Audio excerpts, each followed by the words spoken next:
Okay, so we looked a little bit at using the rectangle tool, the ellipse tool. Let's take a look at the polygon and the star tool. They're very interesting. I am going to delete these other layers. I don't need them anymore. So I'm going to go to Layer, and I'm going to create a new shape layer. And let's check out what this polygon tool does. So by default, when I drag a shape out with the polygon tool, the default is going to be a pentagon, a 5-sided polygon. So that's the default setting, and you'll notice down here we now have a shape that's called Polystar 1. And when I have that highlighted, if I go over to my Select tool, I have these options again where there's a bounding box, and I can drag out edges of it that distorts it so it's no longer a symmetrical shape. So I could distort any of these directions that I want if I wanted it to retain its symmetry.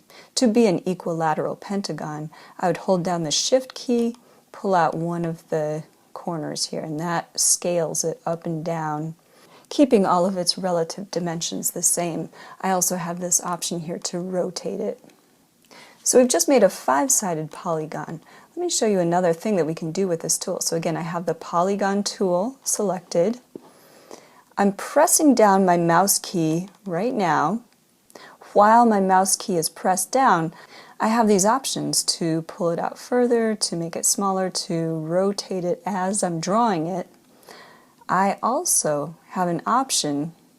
This is before I've let go of the mouse key. If I press the arrow keys up and down, so as I press an up arrow key, we add another side to this polygon.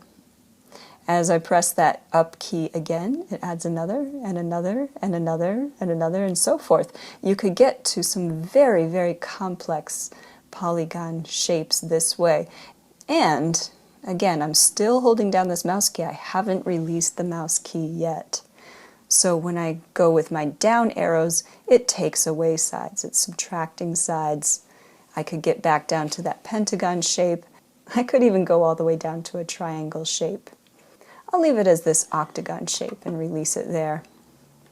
I'm going to hide this whole layer. Let's take a look at what the star shape does. I'm going to come up here to Layer, create a new shape layer, and we'll switch over here to the star tool. Now by default, when I'm drawing out a star, I have a 5-pointed star.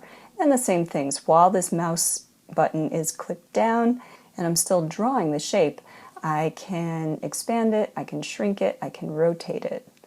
As soon as I let it go, it's set. Now I can do the same thing that I was doing with the poly shape.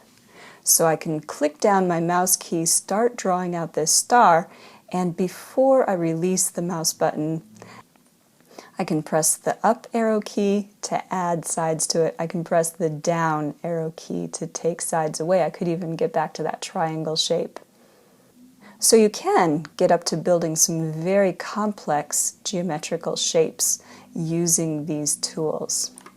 So take some time right now and build up your own After Effects project. Start a new composition, add a new shape layer, try out every one of these shape tools.